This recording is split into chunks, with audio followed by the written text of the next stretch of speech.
Thank you. If at any point you feel like you need to get up, go, feel free to do. At this time, though, we also want to open up for some questions.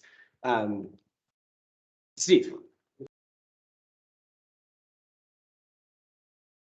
Oh, yes. Parents, you have 1 minute.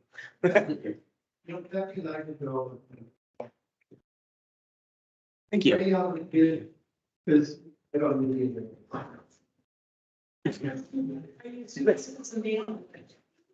So when we look at the biblical mandate for an elder, we're saying yes. Yeah, we take that as a literal. Yeah.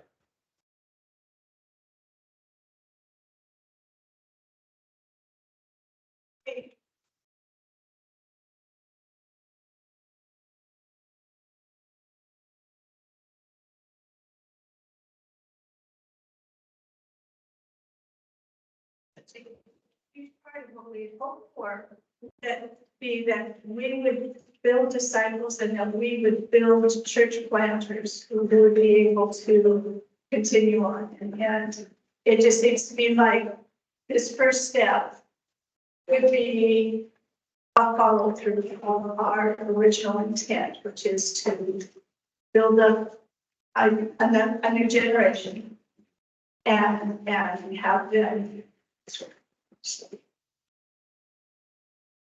It's kind of cool. This is where we're at. I agree with them. It's amazing to see what his church has grown into. From those first days and looking at writing specs, everything, bylaws. Look what we learned. Just a side note, this is going to be our 10th year. So that's kind of.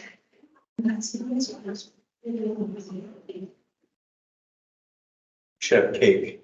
I think we should.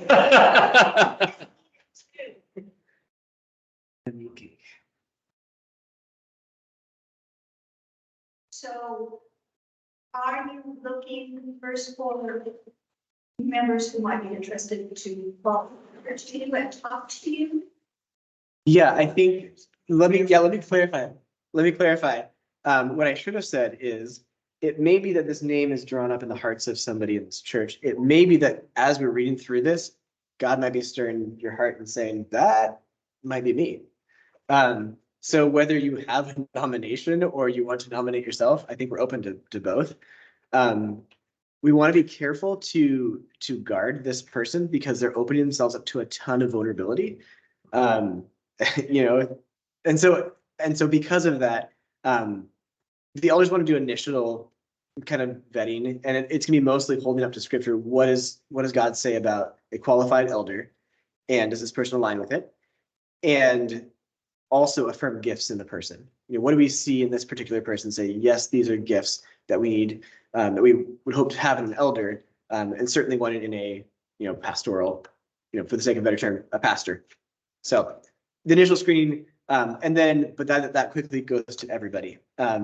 And I didn't read this, but I wrote this down. As we go through this discernment process, I'm going to strongly encourage you to keep a couple passages of scripture in mind. Number one, from Ephesians 4, just the reference, speaking the truth in love. It's really important that we speak the truth, and that it comes from a loving attitude. On the flip side of that, in James chapter 3, James talks about the tongue being a wildfire. And as we go through this, we need to realize that this is a holy and sacred calling. And as a church, we need to treat it as such. We need to honor it as such.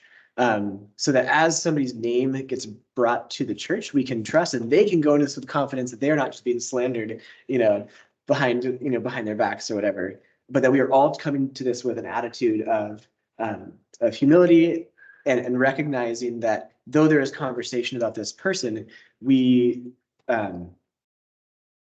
we're holding them in a position of honor.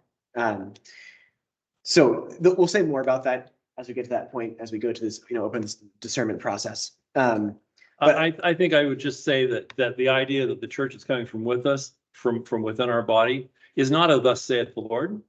yes, And I don't think we ever had that conversation, but it was more like, boy, it sure would be cool if God was raising up someone here. And I would actually go a step further. I think we kind of felt like we think the Lord might be drawing this person. It's not just weird, it'd be cool, but we think the Lord might be calling somebody out of this church. We don't have any names. We would tell you if we did. We really don't. And so we are hoping that as a church, we can discern this together. And again, the elders, we recognize we have a pretty important part of this in terms of guiding and shepherding the church in this, but yeah, I guess the one thing I would encourage you, I'm gonna leave you with now or on that point, is that I'm gonna encourage us that if we have not taken it to the Lord first, it probably shouldn't be said to somebody else yet. You let that be our filter, let that be our check, is as we bring it to the Lord, allow the Lord to convict us. Is this something that ought to be shared? And then as conversations arise, especially, back and forth between the elders, and you, that to some extent, we're gonna hold that in confidence, but also realize we are trying to discern the Lord's will. It's very appreciative of all the work you put into this. I am amazed at the organization, the thoughtfulness, the biblical scripture backing. It's like, wow. From days sitting in front of our TV watching YouTube videos in my house, it was like this is quite a distance. Is that correct? And we're worship videos and we're singing, but so I just really appreciate all of your work, all of you on the executive committee and everything. It's not easy, but well done. Thank you. Yeah, it's been a lot of meetings, but there's been a ton of joy. I don't think there's been a single meeting in the last 3-4 months where I've left with anything but excitement and encouragement.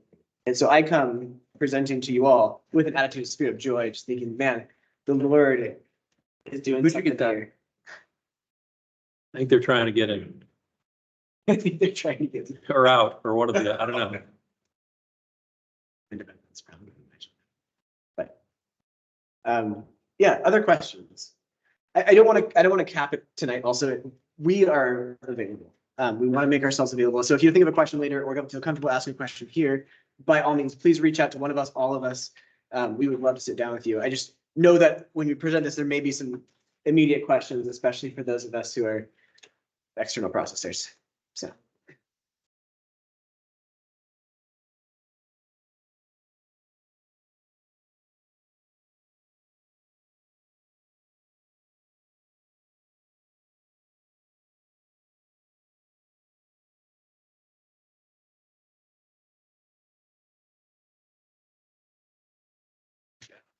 That's Joe's list.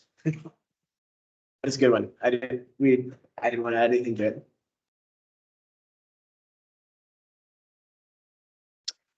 I would also open that invitation up. If you have something that comes to mind, oh, this is glaringly missing from our list, by all means, please let us know. We hope to keep the church apprised, I guess, through emails, but also probably a minimum of once a month, just having a short check-in meeting, just where we're at, like 15 minutes or less after a church service. Just here's where we're at, here's where we're pushing towards. I know when you have an extended period of time, it's easy for things to fall off your radar.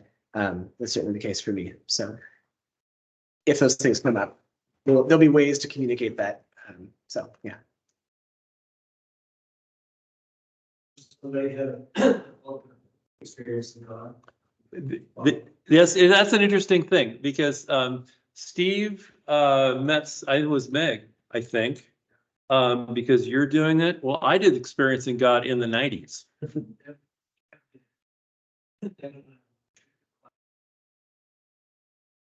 Yeah. Through that.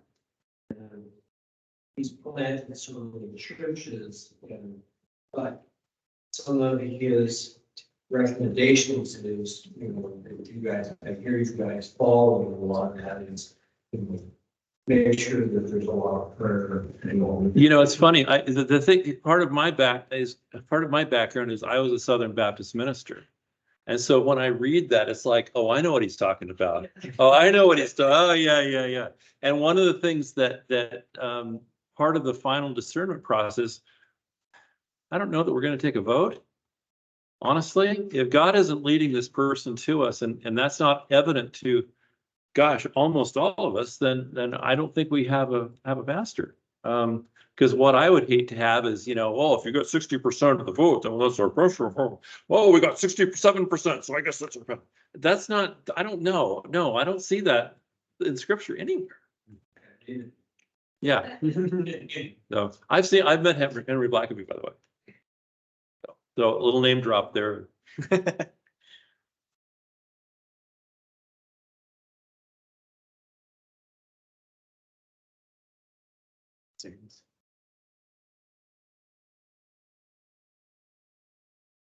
I think we need to wrap it up. Yeah, that sounds like my children knocking on the door. So, thank you all. We want to be available.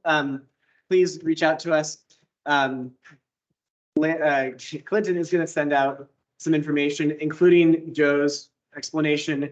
And with that, we'll make sure that we send out our contact information if you don't already have it, so you can contact us if you need it. So thank you all for coming. Thanks for being here tonight. God bless.